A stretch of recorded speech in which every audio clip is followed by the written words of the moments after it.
galera, voltamos e estamos aqui agora olhando para o nosso parágrafo 6º do artigo 14, dando continuidade aí ao papo sobre direitos políticos. E nesse nosso parágrafo 6º, juntamente com o parágrafo 7º, nós levantaremos uma das informações, ou algumas das informações mais importantes sobre esse tema que a gente vem desenvolvendo, os chamados direitos políticos. Bom, vamos lá, vamos fazer a leitura aqui do nosso parágrafo 6º, para que você se ambientalize. Aqui nós encontramos o seguinte, para concorrerem a outros cargos, o presidente da República, os governadores de Estado, do Distrito Federal e os prefeitos devem renunciar aos seus respectivos mandatos até 6 meses antes do pleito. É algo muito recorrente em ano de eleição que você verifica acontecer sempre. Essa desincompatibilização dos chefes do Executivo tem a pretensão de concorrerem a outros cargos. Bom, eu já quero que você coloque isso aí no teu caderno, né? O nosso parágrafo 6º do artigo 14, ele traz para a gente a chamada desincompatibilização.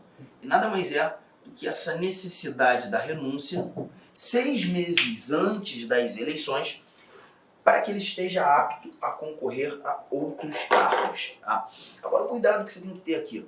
Essa desincompatibilização ela só é exigível mesmo quando da pretensão de concorrerem a outros cargos.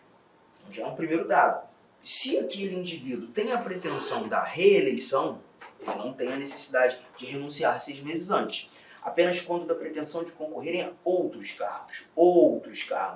E um outro detalhe de suma importância. Essa desincompatibilização ela só será exigível aos chefes do Poder Executivo. E você leu isso aqui no nosso dispositivo, quando percebendo que para concorrerem a outros cargos, o presidente da República, os governadores de Estado e do Distrito Federal e os prefeitos devem renunciar aos respectivos mandatos. Presidente, governadores, prefeitos. Apenas esses precisam renunciar 6 meses antes para concorrerem a outros cargos. Ponto importante pra caramba, tá? E por que é importante pra caramba? Parece não ser ou não ter tanta necessidade de se prestar atenção, mas tem, porque quando você leva em consideração ser um indivíduo, o vice-presidente, ou o vice-governador, ou vice-prefeito, ele não tem a necessidade de renunciar 6 meses antes para concorrer a outros cargos, tá? Então, se você é vice, se a questão trabalhou, trouxe alguém vice, ele não precisa renunciar. Ele pode sim concorrer a outros cargos, mantendo-se no atual cargo, que é o de vice-presidente, de vice-governador, de vice-prefeito. Engraçado ou interessante, não engraçado, mas interessante. Esse parágrafo 3º ele não diz isso expressamente, mas ele traz essa informação implicitamente, a partir do momento em que ele estabeleceu aqui apenas os chefes. Ele só falou de presidente, de governador e de prefeito, mas ele não citou o vice. Então toma cuidado com uma coisa que eu vou te contar agora. O artigo 1º, parágrafo 2º da Lei Complementar 64 de 1990, e a gente costuma chamar essa lei de Lei das Inelegibilidades. Essa lei ela traz essa informação, e os vices não precisam renunciar. Só que tem um detalhe, ainda que esse vice não tenha necessidade de renunciar 6 meses antes, nos 6 meses anteriores às eleições, esses vices não podem substituir, não podem suceder seus titulares. Tá? Para mim, uma anomalia, porque perceba, se a maior missão de um vice é substituir o titular, quando necessário for, eventuais impedimentos, ou até mesmo quando a vacância do cargo de chefe ele suceder, nos 6 meses anteriores, se ele não poderá fazer isso, seria muito plausível que ele deixasse o cargo, ele renunciasse o cargo, tá? Mas nós não temos essa recomendação. A recomendação que nós encontramos na legislação, e a observação vou lançar aqui, Lei Complementar 64 de 90, precisamente artigo 1º, parágrafo 2º diz que os vices, eles não precisam renunciar, tá? Por mais que essa informação esteja nessa lei e não na Constituição, é importante você ficar esperto, porque na leitura do parágrafo 6º você encontra essa recomendação. Essa recomendação está lá, tá? Eu quero aproveitar essa deixa justamente para te mostrar um episódio que aconteceu no Rio de Janeiro. Ontem mesmo eu estava aqui na LAC, né, numa aula presencial, e eu até brinquei em sala de aula falando assim: você quer exemplo bom de direito constitucional? De confusão, exemplo de loucura, exemplo de maluquice, exemplo de coisa que a gente fica assim, caramba, como é que pode? Você vai para o Rio de Janeiro. O Rio de Janeiro, meu irmão, tá cheio de problema que ajuda pra caramba nos exemplos do direito constitucional.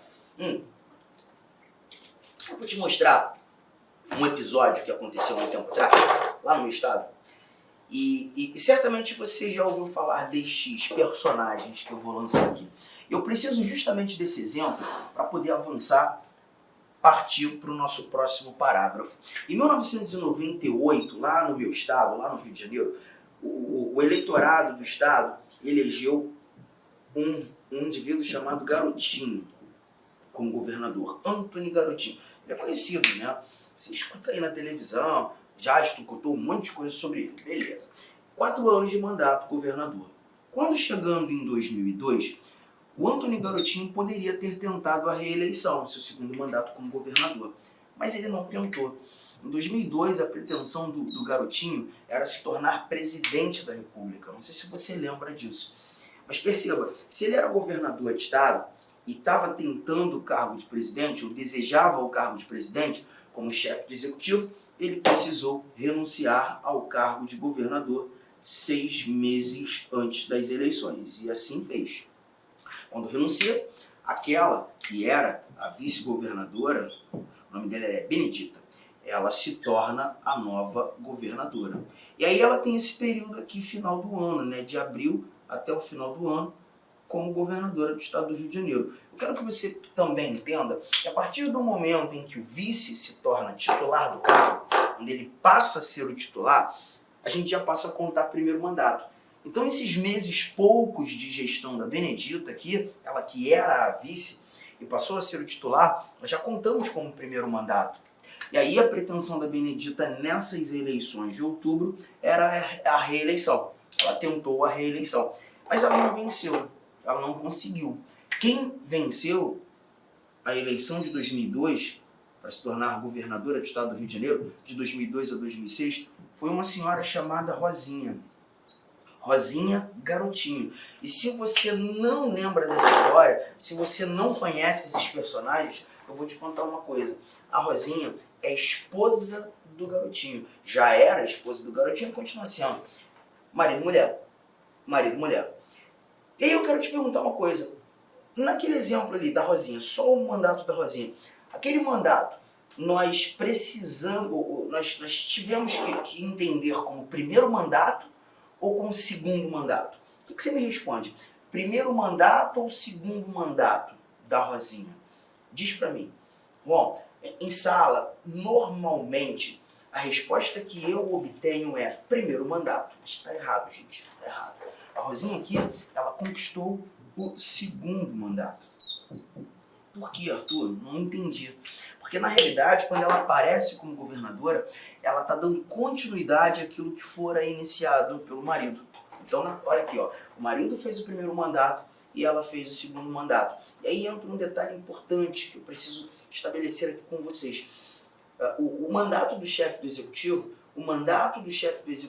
não é só do titular daquele cargo. Passa a ser dele e de todo o núcleo familiar até o segundo grau. Tudo bem? Porque senão seria muito fácil ludibriar isso, gente. Perceba, aí vem você, governador do estado do Mato Grosso, quando você estiver acabando o seu mandato, você renuncia. Porque a sua esposa aparece como candidata e faz o primeiro mandato. Aí quando a tua esposa estiver acabando, ela renuncia, porque aí vem teu irmão para um primeiro mandato. Aí quando teu irmão estiver acabando, ele renuncia, porque vem sua mãe para um primeiro mandato. Tua mãe terminando, renuncia, vem teu pai para um primeiro mandato. Gente, E aí vai ser tua família comandando a gestão desse Estado para sempre. Quase que uma dinastia familiar. Isso não pode acontecer. Então, perceba, o mandato não é só do titular do cargo, chefe do executivo. O mandato, sim, é dele, mas do seu núcleo familiar. O que eu quero que você consiga evidenciar aqui nesse quadro é que a família Garotinho fez o primeiro mandato de 98 a 2002 e a mesma família Garotinho fez o segundo mandato de 2002 a 2006. A família Garotinho exerceu 2 mandatos subsequentes. Então, lá em 2006, a família Garotinho se mostrou inelegível para o cargo de governador do estado do Rio de Janeiro, porque ela exerceu 2 mandatos. Alteramos apenas os personagens. De 98 a 2002, vimos o Antony Garotinho. De 2002 a 2006, vimos a Rosinha Garotinho. Mas foi a família Garotinho que geriu. Arthur, mas isso tá na Constituição? Tá sim. Tá sim. E é justamente o nosso próximo parágrafo. Por isso, inclusive, eu desenvolvi essa história. Para que esse papo nosso aqui fosse bem claro, bem tranquilo. Olha o que temos aqui no nosso parágrafo 7º. No nosso parágrafo 7º, está na tela a informação. São inelegíveis no território de jurisdição do titular, o cônjuge, os parentes consanguíneos ou afins, até o 2º grau ou por adoção, do presidente da República, de governador de estado ou território, do Distrito Federal, de prefeito, ou de quem os haja substituído dentro dos 6 meses anteriores ao pleito, salvo, se já titular, de mandato eletivo e candidato à reeleição. Olha, de antemão já te digo que esse nosso parágrafo 7º é um dos mais confusos do texto constitucional. Ele traz muita informação aqui, muita informação importante e a gente precisa estar ligado. A primeira coisa que eu quero que você perceba é o seguinte, ele citou aqui, ó, presidente, governador e prefeito. Então só quem está jorrando esse reflexo de inelegibilidade são os chefes do Poder Executivo. Apenas os chefes do Poder Executivo jorram o reflexo de inelegibilidade. Firmeza? Tudo bem? Então, o parágrafo 7º começa a desenvolver a nossa chamada inelegibilidade reflexa, traz como primeira informação apenas os chefes do Poder Executivo, jorrando o reflexo.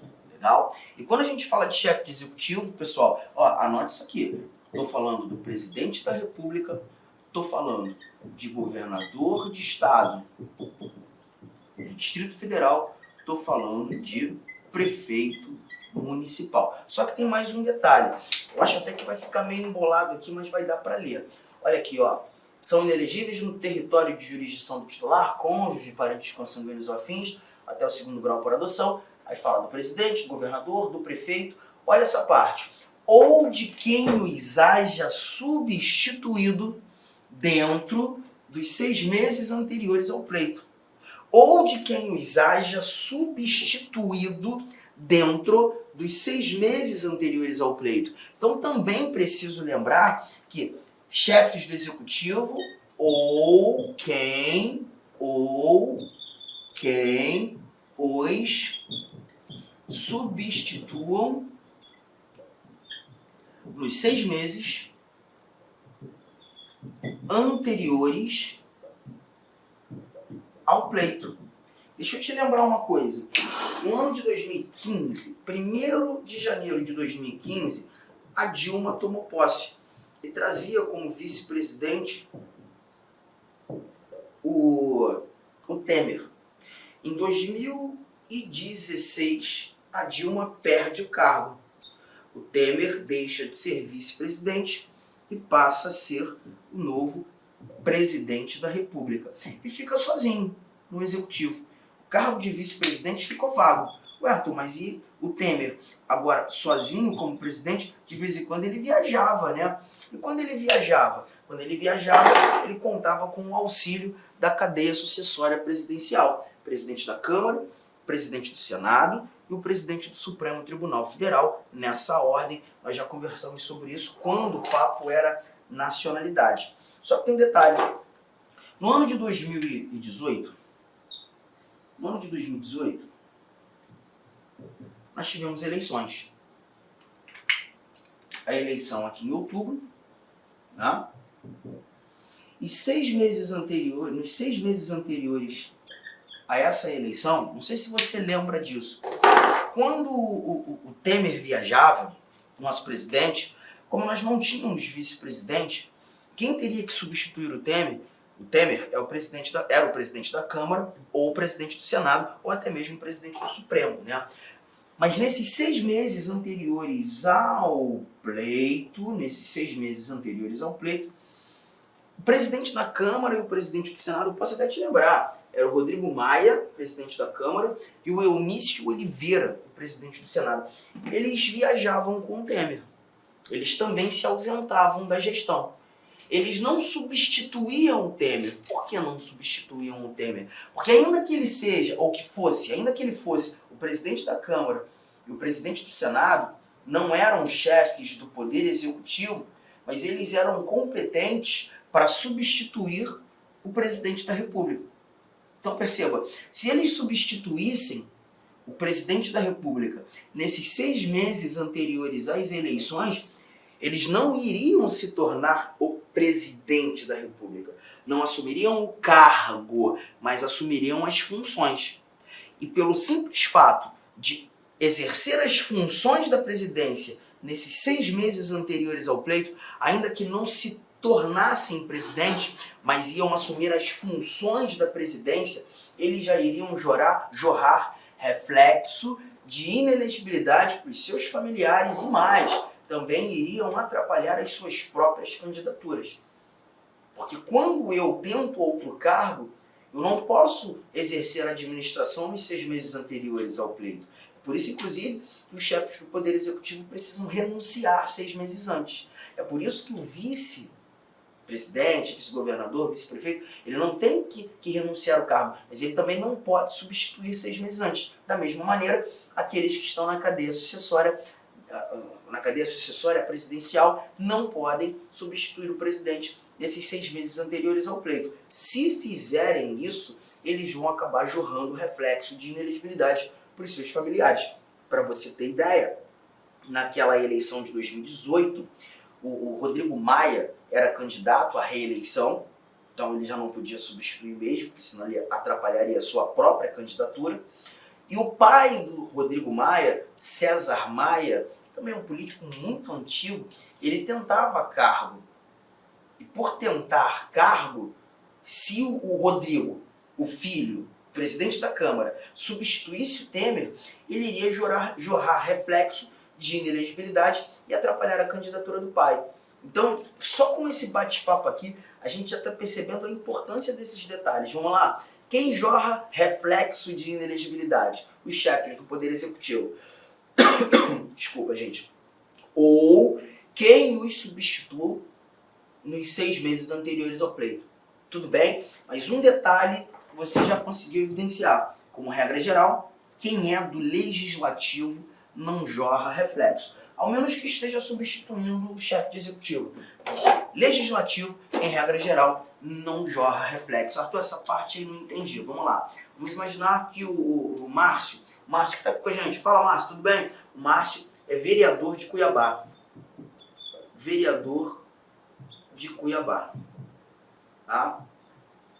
E por ser vereador de Cuiabá, você está lá exercendo o seu primeiro mandato, você vai tentar a reeleição. Márcio, feliz na vereança, está fazendo um belo trabalho. Agora o teu irmão vai aparecer aqui na história querendo ser vereador em Cuiabá também. Você vai tentar a reeleição e o seu irmão deseja o primeiro mandato de vereador em Cuiabá. Pode? Pode. Qual é o cargo do Márcio, gente? O Márcio é vereador. Ele é do legislativo. O Márcio não jorra reflexo de inelegibilidade, não impede nada, ninguém. Márcio, você vem para o seu segundo mandato e o seu irmão conquista o primeiro mandato. Márcio, o teu irmão tem um gabinete do lado do teu, problema algum. Gente, bora. Márcio pode tentar um terceiro mandato? Pode. No legislativo não há limite de reeleição. A gente já falou sobre isso lá no parágrafo 5º. E o irmão do Márcio vai tentar o seu segundo mandato. Só que agora a tua mãe vai aparecer na história, Márcio, querendo ser vereador em Cuiabá também. Olha aí, ó, 3 da mesma família é possível? Claro que sim, legislativo, gente. Não tem reflexo. O Márcio vem para o seu terceiro mandato, o irmão conquista o segundo mandato e a mãe do Márcio conquista o primeiro mandato.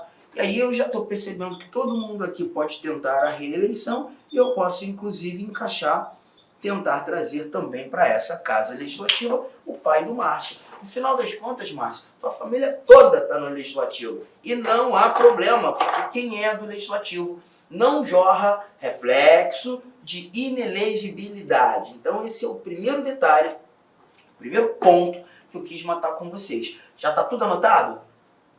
Anotou tudo? Beleza? Show de bola.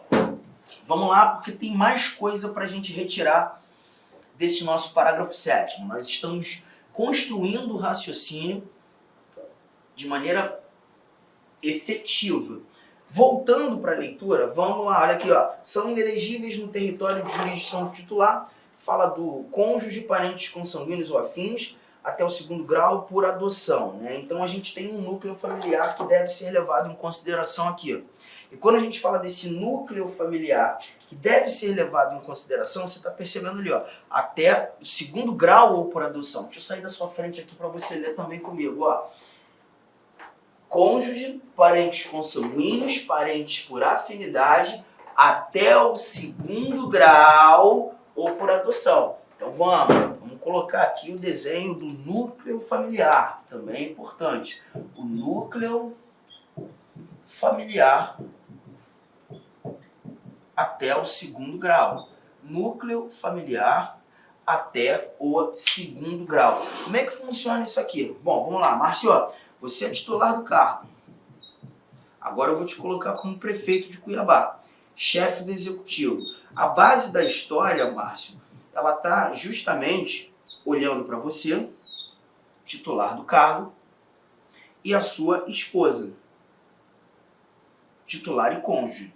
Tudo bem? Se temos que ir até o segundo grau, vamos com calma. Vamos acender no primeiro momento. Trago os pais do Márcio, primeiro grau. Trago os avós do Márcio, segundo grau. Vamos descender agora. Trago os filhos do Márcio, primeiro grau. Trago os netos do Márcio, segundo grau. Aí o Márcio fala assim, mas eu não tenho neto. Calma, mas vai ter, cara. Tua família vai ser grande. Fica tranquilo. Então tem que trabalhar mesmo. Bem, para não perder cargo e continuar aí sustentando a família vai ser grande. Tá fácil, né? Ascendemos, descendemos. Agora, o chato para muita gente é quando a gente precisa partir para as vias colaterais. Por exemplo, Márcio, tu tem irmão? Márcio tá falando que tem irmão. Tem 7 irmãos, né, Márcio? Caramba, rapaz, 7 irmãos. Agora, os 7 irmãos do Márcio, eles saíram daqui? Será que eu posso puxar a minha perninha daqui e colocar irmãos? Não, gente, porque os irmãos do Márcio não saíram dele, saíram dos pais dele, perceba? Os irmãos do Márcio saíram dos pais, assim como o Márcio saiu dos pais. Então, se o pai já era primeiro grau, os irmãos passam a ser segundo grau, tá vendo? Aí eu pergunto pro Márcio, tu tem sobrinho? Márcio fala, tu tem 37 sobrinhos. Eu falei, meu irmão, que família grande, cara. Mas eu vou te dizer que os seus 37 sobrinhos já estão mais distantes de você. Primeiro grau, segundo grau, terceiro grau. Márcio tem tios? Muitos, Arthur. Não sei nem quantos, mas eu tenho muitos. Tenho mais de 20 tios. Meu amigo, teus pais não perdiam tempo, hein, cara. Ó, os 20 tios do Márcio ou são irmãos do pai dele ou são irmãos da mãe dele. Todos os tios saíram também dos avós, concordam comigo? Então olha onde está saindo os tios aqui, ó. Primeiro grau, segundo grau, terceiro grau. Márcio, tem primos? Primo, na realidade, eu tenho uma cidade só de primo. Um bairro inteiro só de primo. Teu primo está bem mais distante de você. Primeiro grau, segundo grau, terceiro grau e quarto grau. Então, Márcio, posso te pedir uma parada? Nunca mais, Márcio, nunca mais, tu vai chamar a Natasha de prima de primeiro grau. Porque a Natasha não é a tua prima de primeiro grau. Porque o primo, ele está pelo menos no quarto grau. E sabe o que significa isso, Márcio? Ó, os seus filhos sentem reflexo, os seus netos sentem reflexo, os teus pais sentem reflexo, avós, irmãos, mas todo mundo que está em vermelho ali não sente não. A turma não sente? Como assim não sente? Olha pra cá, gente, olha pra cá.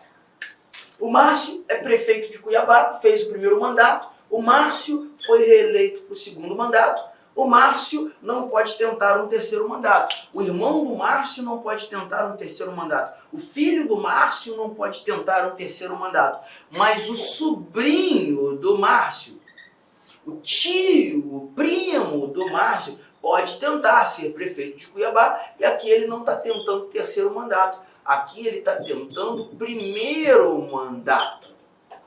Porque o teu sobrinho, o teu tio, o teu primo não sente o seu reflexo, Márcio. Percebeu? Não sentem. Eles estão para lá do terceiro grau, ou do terceiro grau para frente. Com licença, meus amigos, minhas amigas, inicialmente eu peço desculpas por interromper seus estudos, mas essa videoaula é uma videoaula demonstrativa para você conhecer a qualidade de nossos mestres aqui da LAC Concursos. Eu sou o professor LAC, especialista em concursos públicos, que somente em 2022 eu já fui aprovado em 7 concursos públicos, é isso mesmo, em 2022 sou especialista em concurso público e eu estou aqui para te ajudar nessa caminhada do concurso da Polícia Militar do Estado da Bahia e também do Corpo de Bombeiros Militar.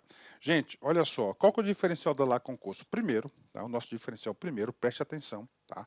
Primeiro, nós temos uma ferramenta pedagógica chamada Personal Coach. Personal significa pessoal, coach significa treinador. Então aqui você tem um treinador pessoal de concursos. Essa metodologia ela é baseada em técnicas de administração, em ferramentas de administração, mais precisamente administração por resultados. Ou seja, todo dia você tem uma meta de estudos, é isso mesmo. Todo dia você tem uma meta de estudos. Papo sério, se você se matricular, se você cumprir as nossas orientações pedagógicas, se você assistir às nossas videoaulas, ou essas videoaulas da internet e muito mais lá no nosso site, claro, completas, eu tenho certeza que você ficará competitivo e você terá reais chances de aprovação. Em 2019, nós tivemos também um concurso aí da PM da Bahia, na qual a gente teve aí dezenas de alunos aprovados. Inclusive, nós fizemos aí uma playlist no YouTube super vencedora, né? Super vencedora para a galera, né? Professor, quanto custa? Olha só, preço promocional. Apenas 10 parcelas de R$25.